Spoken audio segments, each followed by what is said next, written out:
নমস্কার বন্ধুরা, আমি তন্ময়। এখন আছি বিধাননগর স্টেশনে। আজ আমরা শ্রীভূমির ঠাকুরটি দর্শন করতে যাব।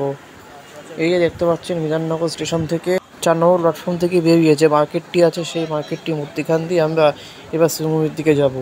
এই দেখতে পাচ্ছেন আমরা যাচ্ছি। বিধাননগর স্টেশন থেকে শ্রীভূমি মণ্ডপ অবধি হেঁটে যেতে প্রায় 20 থেকে 25 মিনিট সময় লাগে। এই যে ব্রিজটা দেখছেন, এই ব্রিজটার উপর দিয়ে এখন আমরা যাব।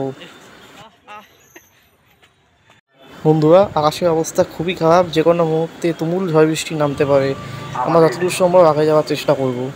এই দেখতে পাচ্ছেন, এই রাস্তাটা সোজা গেলেই হচ্ছে ভিআইপি রোড। সেখান থেকে বাদিকে মুড়লেই কিছুটা গেলেই হচ্ছে শ্রীভূমি।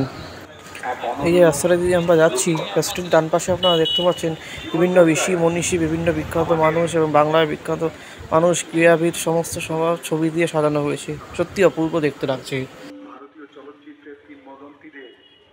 আমরা কোটি কোটি পায়ে শ্রীভূমিকে মাকে দর্শন করার উদ্দেশ্যে আস্তে আস্তে এগিয়ে চললাম।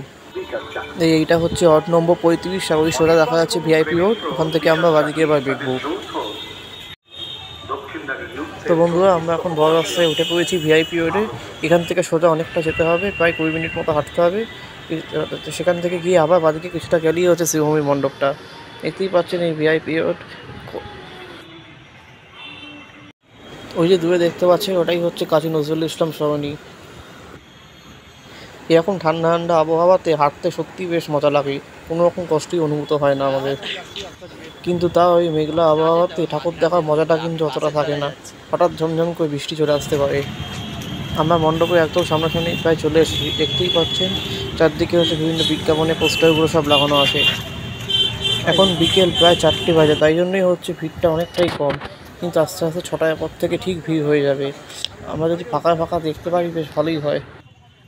এই আমরা শ্রীভূমি মণ্ডপের একদম প্রায় সামনে চলে এসেছি। দেখতেই পাচ্ছেন আস্তে আস্তে মণ্ডপের গেট, এদিকে ঠাকুরের বিজ্ঞাপন, বিভিন্ন প্যান্ডেলগুলো দেখা যাচ্ছে। সত্যি অপূর্ব লাগছে। এই আমরা আস্তে আস্তে হেঁটে হেঁটে চলে এসেছি প্রায় শ্রীভূমি মণ্ডপের সামনাসামনি। এই হচ্ছে শ্রীভূমি মণ্ডপে বিভিন্ন লাইটের যে গেটগুলি হয়, সেই গেটগুলো দেখতেই পাচ্ছেন কত সুন্দর লাগছে ঠিক দেখতে। আর কিছুটা গেলেই হচ্ছে বাদিকে দেখলেই শ্রীভূমি মণ্ডপটাই। এবার একটু একটু করে ভিড় বাড়তে শুরু করেছে। দেখতেই পাচ্ছেন সমস্ত মানুষই শ্রীভূমি মণ্ডপ দেখতে যাচ্ছেন এবং প্রতিমা দর্শন করতে যাচ্ছেন। এরকম আলোর কারুকার্যগুলো দেখতে আমার তো খুবই ভালো লাগে। আপনাদের কার কার ভালো লাগে অবশ্যই আমাকে কমেন্টে জানাবেন। প্রায় 20 মিনিট হাঁটার পর আমরা শ্রীভূমি মণ্ডপে একদম সামনাসামনির দিকে চলে এসেছি। এবার আমাদের হচ্ছে বাদিকে দেখতে হবে। ওই যে ডান দিকে নীল গেটটা দেখতে পাচ্ছেন, ওটাই অপোজিট দিকে। এই আমরা বাদিকে বেঁকে গেছি। দেখতেই পাচ্ছেন অনেক ভিড় হয়ে গেছে এখনই। এখন প্রায় 4:15 মতো 20 মতন বাজে।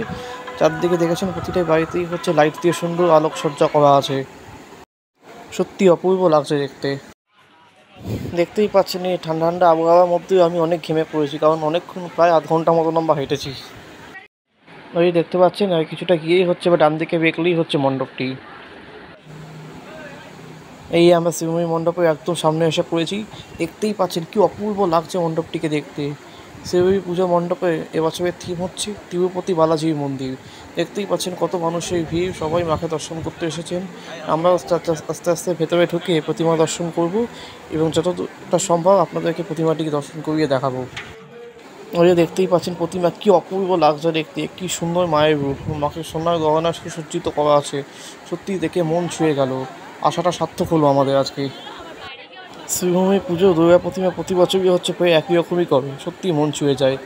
ওই ওপরে হচ্ছে তাছাড়া মণ্ডপের ভেতরটাও দেখতে পাচ্ছেন ছায়াবাতিটা ঠিক কতটা সুন্দর। অবশেষে আমাদের মাকে দর্শন করা হয়ে গেছে। এবার আমরা হেঁটে হেঁটে আস্তে আস্তে মণ্ডপের থেকে বেরিয়ে পড়লাম। সত্যি দর্শন করে খুবই ভালো লাগলো। দেখতেই পাচ্ছেন আস্তে আস্তে যেই সন্ধে বার হচ্ছে, আস্তে আস্তে প্রচুর মানুষের ভিড় হয়ে যাচ্ছে। এবার হচ্ছে আমরা এখন বেলঘড়িয়া শতরূপল্লী ঠাকুরটি দর্শন করতে যাব। জানি না উদ্বোধন হয়েছে কিনা, তাও দেখি।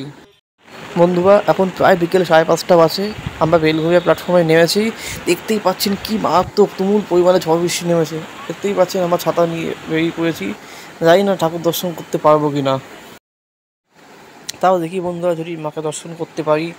এই দেখতে পাচ্ছেন বেলঘড়িয়া 1 নম্বর প্ল্যাটফর্ম থেকে বেরিয়ে আমরা আস্তে আস্তে শতরূপল্লী মাঠের দিকে যাচ্ছি। এই দেখতেই পাচ্ছেন মারাত্মক পরিমাণে ঝড় বৃষ্টি হচ্ছে। জানি না মাকে দর্শন করতে পারবো কি না। ক্ষমা করবেন বন্ধুরা, আমাদের আশাটা পুরোপুরি বৃথা হলো। এখনও বেলঘড়িয়া শতরূপল্লী ঠাকুরটি উদ্বোধন হয়নি। তো এখন আমরা সোদপুরের দিকে যাব। অবশেষে বৃষ্টি অনেকটাই কমে গেছে এবং আমরা সোদপুরের শহীদ কলোনির দিকে যাচ্ছি। সেখানে যে 100 ফিটের দুর্গাটি হয়েছে সেটাই এখন দর্শন করব এবং আপনাদেরকে দেখাবো। এই যে দেখতে পাচ্ছেন আমরা সোদপুরের শহীদ কলোনি মাঠে চলে এসেছি। এই হচ্ছে 100 ফিট দুর্গা। দেখতেই পাচ্ছেন দুর্গা প্রতিমাটি ঠিক কত সুন্দর লাগছে এবং আমি সামনে দাঁড়িয়ে আছি। তাছাড়া আলোকসজ্জায় সুসজ্জিত করা আছে। আমাদের আশাটা সত্যিই সার্থক হলো, প্রায় আধ ঘন্টা জলকাদার মধ্যে হেঁটে হেঁটে। এটিই হচ্ছে এখন পশ্চিমবঙ্গের সবথেকে উঁচু দুর্গা প্রতিমা, যা আমরা দেখতে পেলাম আজকে। সত্যিই আজকে এসে লাভ হলো।